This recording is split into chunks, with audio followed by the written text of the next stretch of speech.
Hello, everyone. Welcome back to another episode of AKP Sports Talk. As always, I'm Ari here with Korea. It's officially March Madness Eve, the day before / night before the official first day. Obviously, technically started yesterday with the first four, but the actual tournament starts tomorrow on Thursday. We're back today with a loaded episode of plays today, as well as our best bets for the next 2 days, Thursday and Friday in the first round. We'll start off with a quick recap of our plays yesterday. Tough day for you, Korea. What was your takeaways from your two plays? I mean, I what I want to focus on UCF. I mean, first their offense didn't really show up in the first half. They were down by 14 and a half. I kind of knew that, for them to cover, it was going to be a miracle. They made a comeback. USF wanted it more. I thought UCF at home, I thought their defense was going to, at least, show out, but they allowed 83 points. That's not what UCF basketball is. They usually a better defensive team. So, you it looked like USF, the team better shooting team on the afternoon or evening per se. They wanted it more, and it was a tough loss, but at the same time, that's the thing with these NIT games. It's so hard to really get a good scope on, just because you see one team at home, and then you want to see one team maybe want it more because one team was resting guys, and it's just a tricky situation with the NIT. But I thought UCF at home was going to be the right side, but it looks like USF just shot the ball a lot better consistently, obviously putting up almost 50 first half points, especially after that loss where they couldn't really get anything against UAB's defense. So I thought UCF's defense was going to do enough, but it just did not do anything. And speaking of did not do anything, I mean, Virginia for a whole hour did not do anything. I could have been on the court for a whole hour and not done anything. That was basically what Virginia did for 52 minutes, not putting up a single basket and not getting any points on the scoreboard. But I mean, that's the thing with when you bet with Virginia basketball. That's the caveat. I knew this team should not have been a tournament team, and I faded my own gut. I don't know why I did that. It was just for the system, and it was just because of the fact that the ACC has been obviously historically good in the March Madness tournament, but Virginia just could not make a single basket, and that's the thing with Virginia. Their defense will only do so much. If their offense is just absolutely anemic, and we always talk about how Virginia, was always going to be, a team that kind of struggled offensively because, last year they did the same. And this year they lost 4 of their 5 scorers to the draft and the portal and all that stuff. And, it's just hard, to really, rebound from that. So that's the thing with betting on Virginia basketball. They're out of the tournament, so we don't have to worry about them for any more reasons. So, Colorado State, they advanced to play Texas on Thursday, and I think that's going to be a fun game tomorrow between Colorado State and Texas. But Virginia, obviously, it was just never them. It was never their night. They couldn't make a single basket for a whole 52 minutes. It was just rough from that point. So, I'm not. I mean, I'm beating myself up for giving out Virginia, but at the same time, that's the thing. When you bet with Virginia basketball, you have to think you're betting against statistically the worst Power 5 rated offense in the country. So it was just the wrong read all day. Colorado State, obviously good for you. You mentioned, as I mentioned, Colorado State in the first half, it was definitely a great play. Obviously -1. I'll let you get into that later, but I'm not beating myself too much over it. Obviously, I'm not really focused on the NIT and obviously yes, the first 4 games, but I obviously was more on the gut. I was more on Colorado State, but I just faded my own gut. Don't know why. I gotta stop doing that, man. I really gotta stop doing that. But 0-2 day. We're gonna bounce back. Obviously, have some good momentum as we head into the opening rounds of the NCAA tournament. All right, I know you had a pretty good day, right? Yep, 2-0 for me yesterday. Start off with Boston College. It was close pretty much the whole way at Providence. It was tied, a minute left. They got a huge 3 from Claudell Harris Jr., who led them with 17 points. And then they got a steal and a dunk, a steal and a breakaway dunk to go at 5, and that was the game. Again, as I said, without Devin Carter for Providence, it was obviously super low scoring. And Boston College prevailed in the game where I thought that they could maybe win by more than what they did, more than it being tied, with a minute left. But obviously they still pulled it out. And then you obviously went over the Virginia Colorado State game. The last 9:20 of the first half without a single point, which is like hard to like fathom. Like not even like getting fouled and shooting a free throw. Like it's like we were talking. We both said that they both we don't think that they should have made it, and they did, and we saw what happened. So it is what it is. But obviously, I'll take the win with Colorado State, and we move. Like you said, Boston College, that was the great book for you on the money line. You mentioned it, Colorado, Providence without, Devin Carter is a completely different team. They couldn't even put up 60 points. It was a very, very, disappointing performance. A lot of people were kind of trying to clamor on, Providence for saying, oh my God, this team was almost a tournament team and they lost to Boston College. Well, at the same time, Boston College, they really wanted it more. We talked about it yesterday and, it was definitely the right read. I saw that line grow for Boston College. So, the later in the day I saw it grow all the way to plus 150. So, hopefully you got it at a good price for you as well. Obviously, getting at plus 136. And then you mentioned Colorado State. Odie talked about it first half, just absolutely dominating throughout that game. It was just the lack of Virginia's offense pretty much not showing up. And I think either Seth Davis or Jay Wright said it in the post game show, or maybe it was Adam Lefko or someone, was Virginia's worst offensive performance against their best defense and their worst defensive performance as well. So it was literally the perfect storm for Colorado State to just come in and get the easy win. So that was a good 2-0 day for you. Unfortunately, 0-2 day for me, but we're going to bounce back today, obviously, Wednesday, March 20th. We got a couple plays for you. Obviously, the end of the first four and now the second part of the first round of the NIT continues tonight. These are my two plays. I'm taking Montana State here, -4 in the first part of the first four today. That's around -125 on DraftKings. I'm just taking the better team defensively here. Montana State, you look at their defense, they get in the lane. They average about 9 steals a game. That's almost 30th in the country. And it's kind of a similar beat to Wagner yesterday. Even though their offense, isn't the greatest, they do have some good offensive numbers. They do shoot well at the line. I know they shoot about 72% at the line, which is pretty good for them. They can hit their threes as well. So I'm just taking the better team here, -4 in this spot. I think, they're going to force turnovers against a Grambling State team because that is prone to turning over the ball a lot. So I think it's just going to be a Montana State, welcoming party to the NCAA tournament. So I'm taking the Bobcats here -4 in this neutral site in Dayton here in the for the first four. Obviously, winner goes to play Purdue on Friday, so I'm going to take Montana State here -4. I'm just taking the better team here on the spread. I think this is going to be just a pretty I'd say good game for Montana State in terms of them, really getting in the lane and forcing turnovers. They don't really need to hit all their threes, obviously, but I feel like it's going to be, a similar, opening in terms of how it was to Wagner, kind of opening up to a big lead and, kind of getting in the lane. So I'll go Montana State there. And then I'm taking App State here, +8 in the NIT against Wake Forest. That's around -112 on DraftKings right now. I'm taking App State here just to cover. I think this is a team that really is happy to be in this position right now. Obviously, kind of a similar beat to Boston College.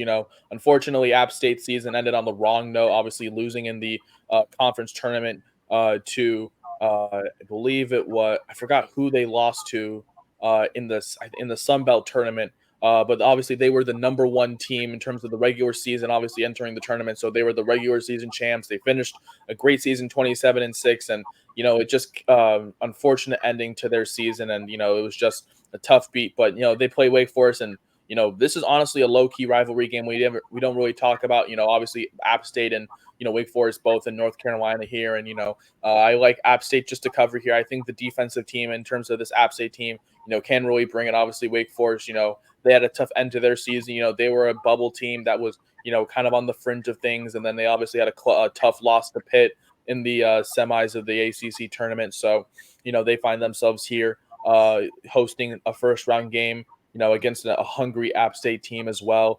I'm just taking this game to be a close game here. I don't think App State is going to be blown out, on the road here in this spot. I think even though Wake Forest, obviously they do have, Hunter Sallis, who is the star shooter that he is, I do think that App State keeps it close with their defense. They are very, slow tempo, half court team. And, I think they're going to, insert their presence in this game. And so I think, this line going up is great for that, because I saw it at 6.5, and then now it's going all the way up to around 8. And I think this is great for that App State cover. I think it's going to be a closer game than this. I think I see it as a 4 or 5 point game potentially. Even I can potentially see App State winning this game, but I think Wake Forest does get the home win here. But I do like App State to cover the long spread here at +8. I think it's just going to be a closer game than what I imagine here. So this is just for today here, obviously. Montana State -4, and then App State +8. One game in the first 4, obviously, and then the other game in the NIT. In terms of the other games in terms of the other first 4 game between Colorado and Boise State, I couldn't really get a good lean. The line was growing a lot. I did like Colorado State early at around -2 or 2.5, but now that line's grown all the way to 3 or 3.5. And, I do kind of like Boise State to kind of make this a really close game. I can kind of see this, being one of those first 4 games where we, see like a buzzer beater or some kind of heroics in the first 4. So I think that's going to be a closer game than what I imagined, but I do lean Colorado just to win on that one. But in terms of what you got today, Ari, what are you cooking for this day before the opening round begins? Yeah, just one play. It's in that Colorado game. I'm just going first half. Colorado, like you said, the line's growing in their favor. It's a Colorado team that I would say had pretty big hype heading into the season and kind of disappointed early in the year, but they're really, playing their best basketball as of late. They won 8 in a row before they lost to Oregon in the Pac-12 championship. They have size on low with Lampkin and De Silva. KJ Simpson can get you a bucket, any time in the game pretty much. I think they're going to be too much offensively for Boise State tonight. I'm sticking to first half. Yeah, I think they do win the game, as you said, but I'm sticking to first half just to their offense getting off to a fast start and, winning the first half by at least 2 points. I do like them full game again, but I'm a little bit more confident in them, first half. So that's what I'm going with today. Yeah, I definitely like that first half play for you. You mentioned Colorado, on a really hot streak. They were one of the more anticipated teams out of the Pac-12 to really make a deep run potentially in the NCAA tournament. You mentioned, they had a little bit of a rough patch to kind of start the season, but you mentioned, they've won their last 8 before, losing in the Pac-12 title game to Oregon, and they definitely been cooking as of recent. And just taking the better offense throughout the first half. We talked about Colorado, one of the better offensive teams, in the country, along with guys like, De Silva and, Lampkin inside, not even the scorer he is, just, the kind of all-around presence he is in terms of his rebounding and passing ability. And then obviously KJ Simpson, the scorer, he is one of the best scorers out of the Pac-12. So I do like this team just to cover the first half spread. You mentioned, we both talked about how we both like Colorado full game, but the line is growing, more and more in their favor. So just taking the first half, -1.5, almost essentially Colorado to essentially win the first half by 2. I do like that play for you as well, kind of coinciding with what I was talking about. And then we know what you guys have been waiting for. Obviously, the opening round kicks off tomorrow, Thursday, all day. We have so many games here. And here are all my best bets for Thursday. Obviously, this is tomorrow only. I have 4 bets for tomorrow, 4 bets for Friday. You can take one of them, as you will. Obviously, you can see one on the screen that is a little bit of a homer to me, but, I'll explain why in a bit. And, you can obviously choose if you want to tailor with me or not, but I do love the other 3 plays here. First, we're going to go to pretty much one of the first games of the day here to kick us off tomorrow at around, I think, 9:40 a.m. Pacific time. And we're taking Duquesne. That's how you pronounce it, people, not Duquesne or whatever you want to call it. It's Duquesne.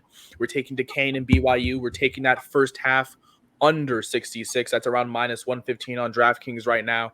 Oh, something's in my eye. But we're taking that first half under here. I really love this first half under. We look at this line here, right, between Duquesne and between Duquesne and BYU.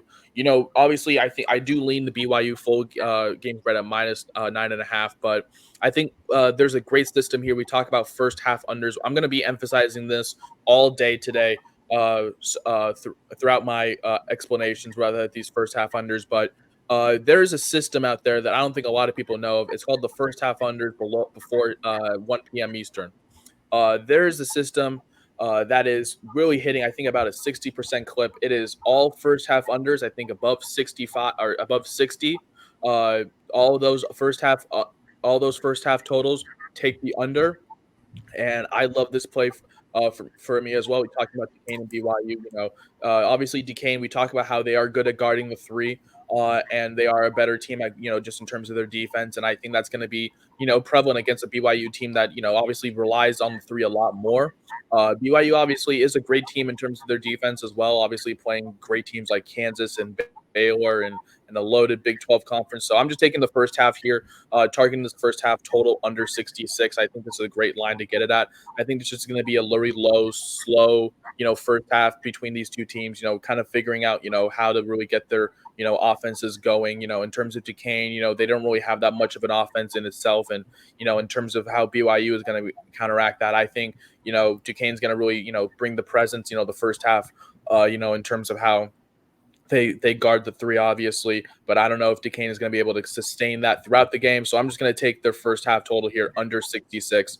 I think this is really high for both teams here. I think BYU is just going to be really struggling to hit their threes throughout the first half and then eventually get throughout the second half. And then obviously Duquesne in terms of not really being the greatest offensive team. And I think without Day Grant, if you don't know him, you're gonna know him on Thursday. I'll tell you that much.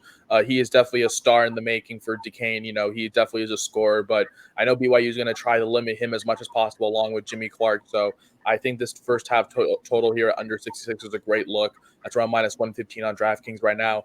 And then going later into the day, we're taking the number 3 seed Kentucky here. We're taking them minus 13 here against Oakland. That's around I think minus 125 on DraftKings right now, or minus 120 here. And look, I mean, Kentucky, I know we talk about how their defense is really bad, but they have been clicking as of recently. And, Oakland's offense is not the greatest. And I think Kentucky's defense, does not really have to do much against an offense that does struggle inside the perimeter. Obviously they do kind of depend on one guy to shoot threes for Oakland, but at the same time, they have that rotation and that ability to just kind of get those fresh legs in, which could be a positive, but also could be a negative because, at the same time, Kentucky does have that ability, just get past players and draw fouls, and that could lead to, not really having that much depth for Oakland. And I think Kentucky's just going to rout this team here in the first round. I was leaning toward the over, but I don't want to really have to back Oakland's offense in this spot. I think Oakland is not going to be able to make this competitive. So I think Kentucky just opens out with a big lead. So that's why I'm taking Kentucky minus 13 here. I think this is just going to be a Kentucky route. They get a great win in the opening round, kind of set the tone, to see how they do in the later rounds. But I think Kentucky minus 13 is a great look here. We talk about how, John Calipari with the experience in the postseason and the NCAA tournament, with that young team that honestly is coming back for another year. And obviously we have Antonio Reeves, one of the better scorers, in the country. He's coming back for another year. Obviously, the world gets to see the Rob Dillingham show that is obviously with Reed Shepherd as well, the star freshman as well. So I do like Kentucky just to get out to a big lead here and just kind of control this game. I like the minus 13. And then here it is, obviously. I know this is the homer pick, but let me explain. I'm taking Wazoo money line here. You can get it at around plus 102. It's even money. Let me explain. I know Drake is a great offensive team. I know Drake has Tucker DeVries, and I know Drake can really pass the ball well. But Wazoo has that good zone defense, and they have the size to match that. Now, the battle is going to be on the glass because Wazoo not dominates the offensive rebound glass, and Drake does do their good job, at limiting offensive rebounds for opposing teams. But Wazoo's size is going to be too much for Drake. I feel like with Wazoo having that size advantage, they're going to have the size advantage at almost any game because of the fact that they're the second tallest team in the country. I think that WSU is going to lean on that, to kind of get those first and second and third chance points, to potentially, find their shots later because, obviously, they have not been hitting their shots, which is kind of why WSU went from a favorite to this underdog spot. I saw them open up minus 1.5, and the public have been heavy betting on Drake all week, which has kind of shifted the line to for them being an underdog in this spot. But I think this is great value here, them as an underdog, because you're taking the better team with size and rebounding ability. And I think that's going to be the prevalent reason. And we always talk about how defense travels. and when your offense can't do anything, you're going to have to rely on your defense. And, Drake's defense is not the strongest. I know it ranks, I think, outside the top 75. And, that's not really what you want to have in terms of a defense in the NCAA tournament, not the strongest. And especially when your offense isn't clicking. So I'm just taking Washington State. Obviously, this is a homer pick, but this is and you really thought I was going to ride with a school named Drake against Wazoo? Please, come on, what are we talking about? Of course, I'm going to back my Cougs here. Wazoo money line plus 102. I'm just taking the better team. You can ride with me, you can tail with me, or you don't have to. But obviously, this is a little bit more of a homer pick, so take that as you will. In terms of how much you want to tail me with that. But I do like the last play here. I'm taking McNeese.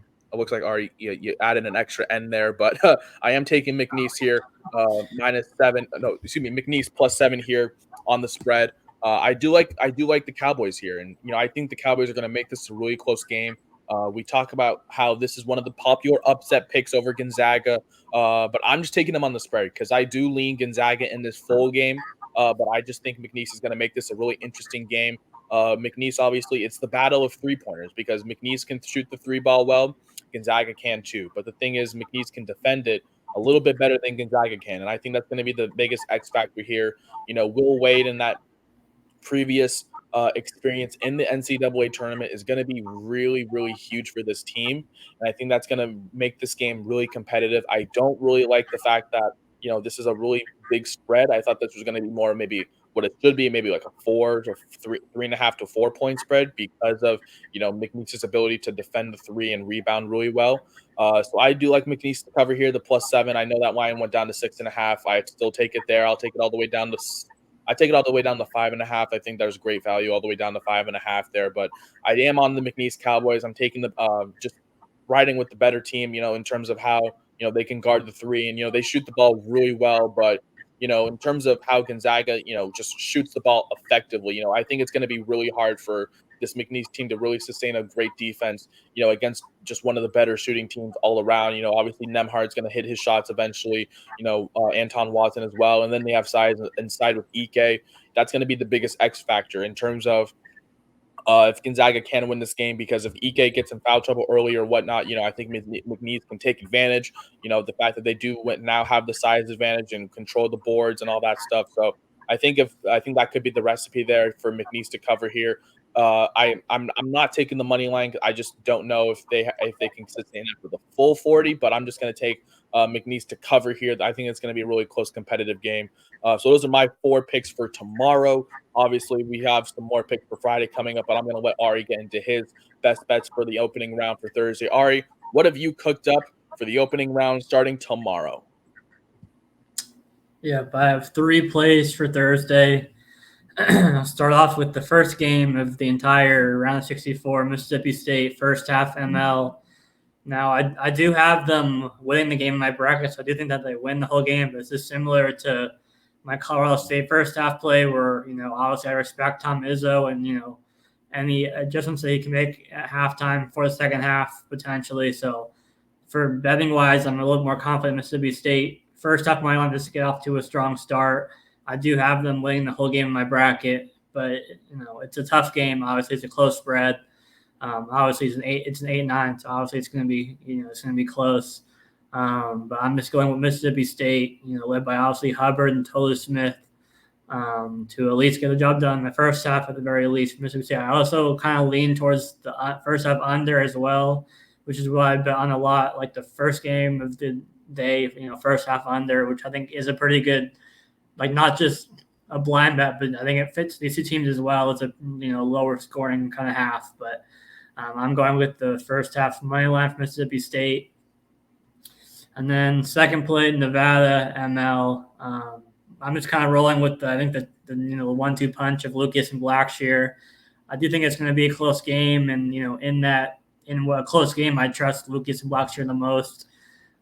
Dayton's not a team that I've been super fond of or high on from what I've watched when I've watched them play, a handful of times this year. I think Nevada is the line's kind of moving in their favor from what I've been able to see on DraftKings as well. So I like Nevada to get the job done in that game.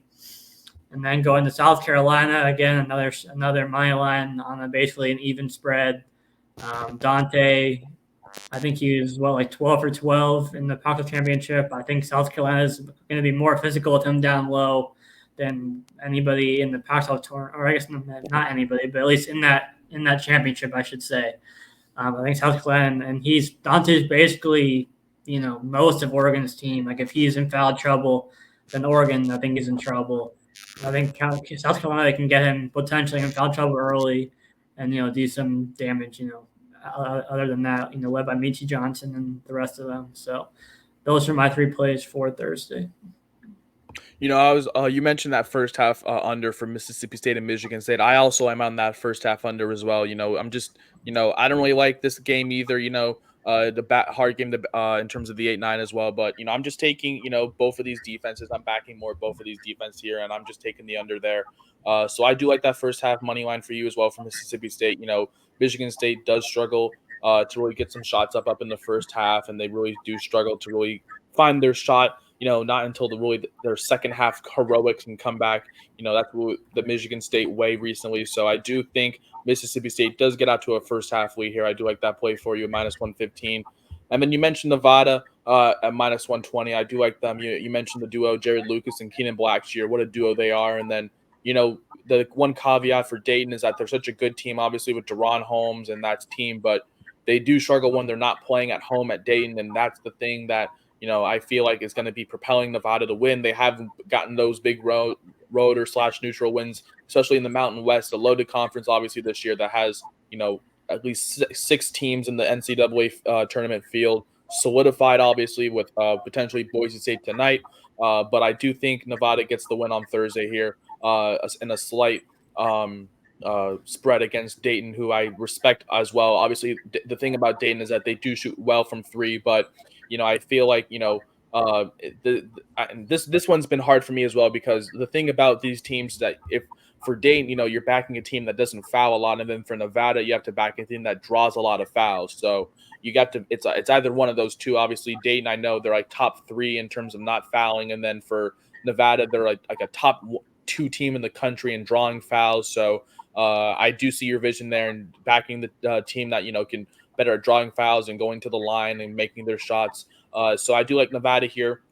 And then, another close spread, surprisingly, a weird spread between South Carolina and Oregon. I see you taking South Carolina, the better team in terms of the metrics here on the money line. I don't really see anything in terms for Oregon, in terms of the metrics that I really can see that, is making me want to take them. I've seen so many systems that say Dana Altman, 7-0 as a dog in the NCAA, or he's 14-3 against the spread in the NCAA tournament, and all these fantastic numbers that support Oregon to win or cover the +1.5. But I've watched Oregon almost all year, and they're one of the more inconsistent teams in terms of how their offense kind of spurts with Cousinard, and you mentioned Dante.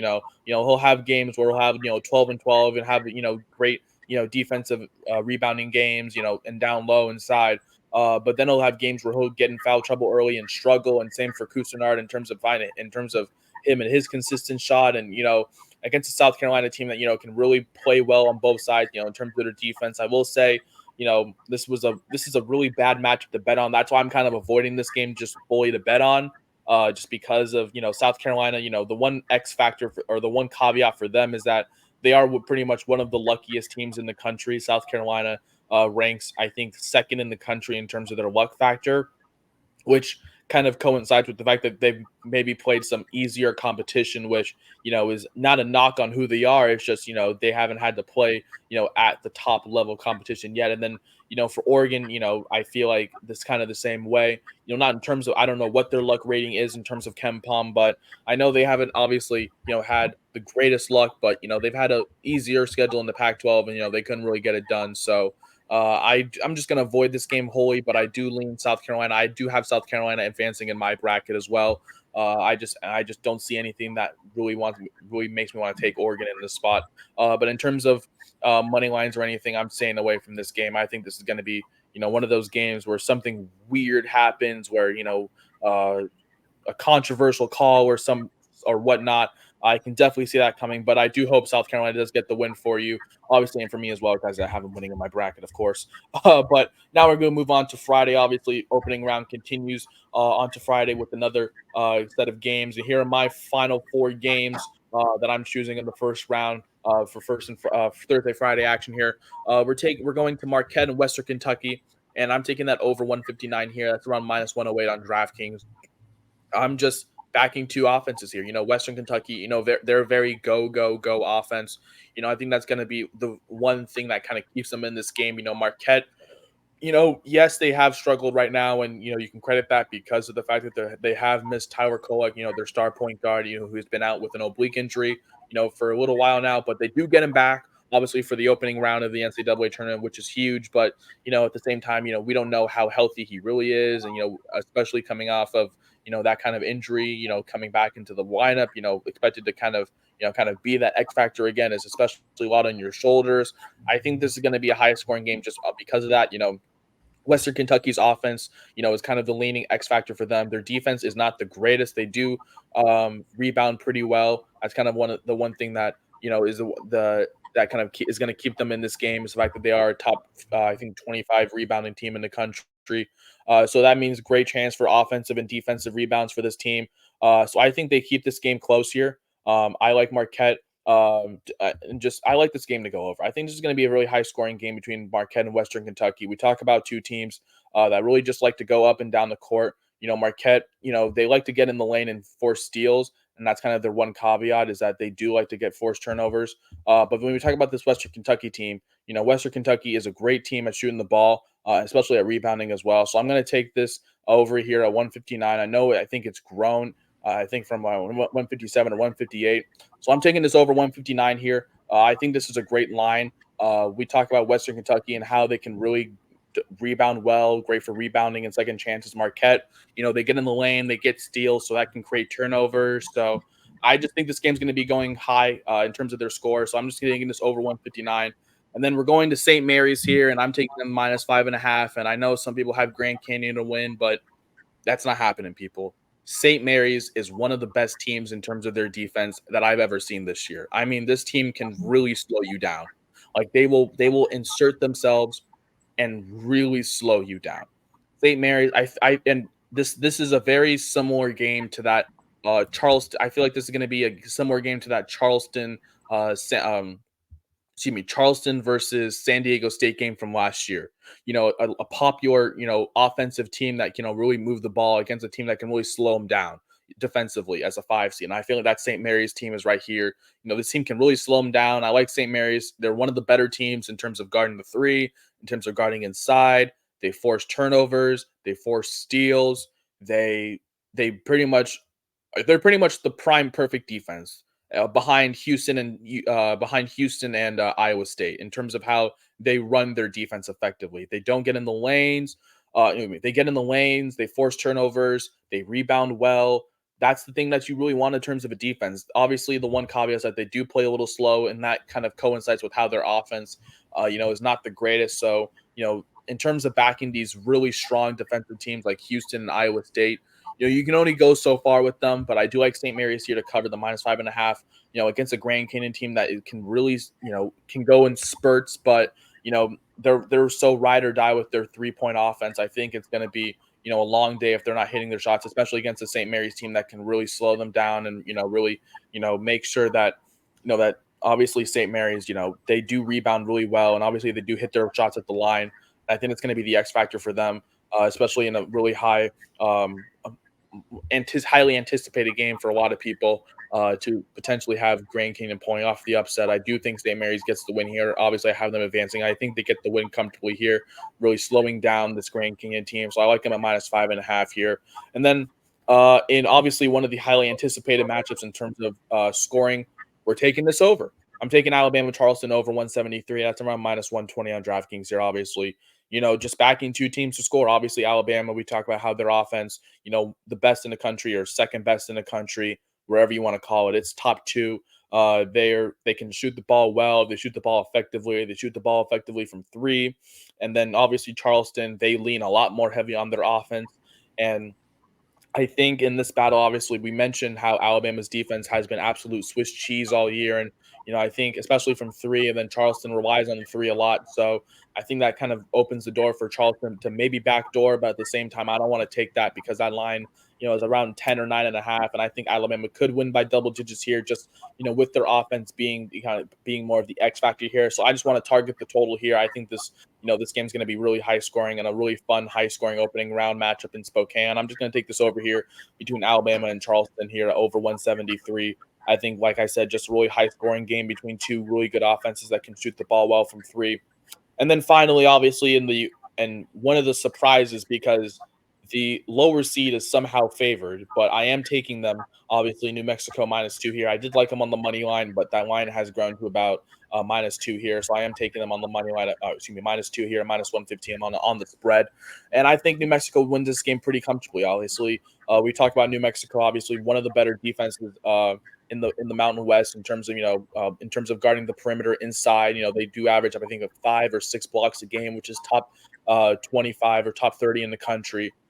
They do shoot the ball effectively from inside the perimeter as well. So, against the Clemson defense that isn't really the strongest in terms of guarding the perimeter, and they don't really and not the strongest at driving. They do shoot the ball well inside the arc, but New Mexico's defense, I think, is going to be too much for them in the spot. New Mexico, I think, a top 45 team in terms of their offense and defense, so they're pretty good in terms of defending the inside perimeter, and they are good offensively in terms of scoring on the inside perimeter. So I'm just taking the better team here, -2. I think they get the upset here. A lot of people have them in the 11-6 upset here, and I like them as well. -2 here on Friday at -115. Those are my best bets for the opening round for Friday.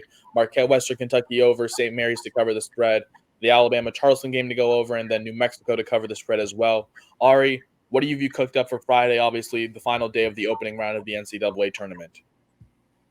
Yeah, 3 plays again for me. I'm on New Mexico as well. I'll start off with the San Diego State UAB first half under. And this is mostly just backing the Aztecs defense. They're, I think, top 40 in the country in terms of points allowed per game.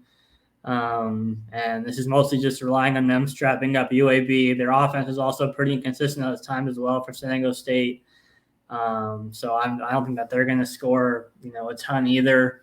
So that's my kind of lean on that. I like full game as well, but I'm just kind of leaning here more towards both offenses starting slow, with San Diego State's defense doing its job, and then their offense, doing enough, but not enough to go over this line first half. New Mexico I'm on as well, -2.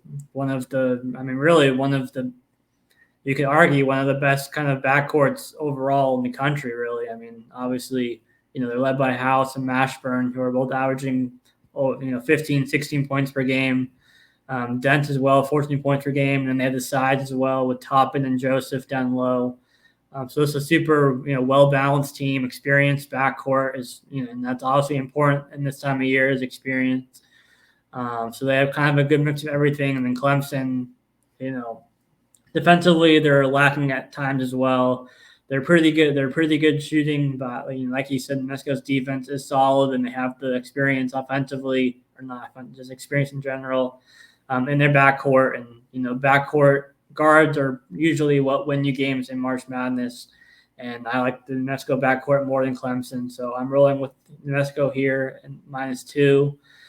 And then another first half under FAU Northwestern. I don't know if I call it a system, but what I've noticed a lot this year is FAU starting off slow and then, kind of finding the groove offensively in the second half of a lot of games this year. I've bet on, honestly, probably close to half their games, first half unders, and a lot of the times they've soared under. Northwestern is a team that relies on their defense pretty heavily. They're really reliant on Boo Buie offensively to score, and using their defense to win games. And again, FAU is a team I've noticed. I don't have any specific stats to back this up. Just what I've been betting on a lot this year is them starting off slow offensively before they find their kind of groove of shooting the ball in the second half. So I'm kind of sticking to that. What I've noticed this year betting on them is first half unders. So those are my 3 plays: 2 first half unders, SDSU, UAB, and FAU Northwestern first half under. And then I'm with you on New Mexico. Again, it's a weird spread, but I think most people are in line as well with them. Clemson being maybe a little bit seed higher than what they should be, and maybe New Mexico even being a seed or two lower than what they could be as well. So I think this could be more of an 8-9 game, you could argue, potentially. So I'm going with the Lobos in that game. I agree with you with the FAU Northwestern first half under. I think that kind of follows the same system with that first half under and then over 60, and then also kind of the same thing with my Duquesne and BYU system.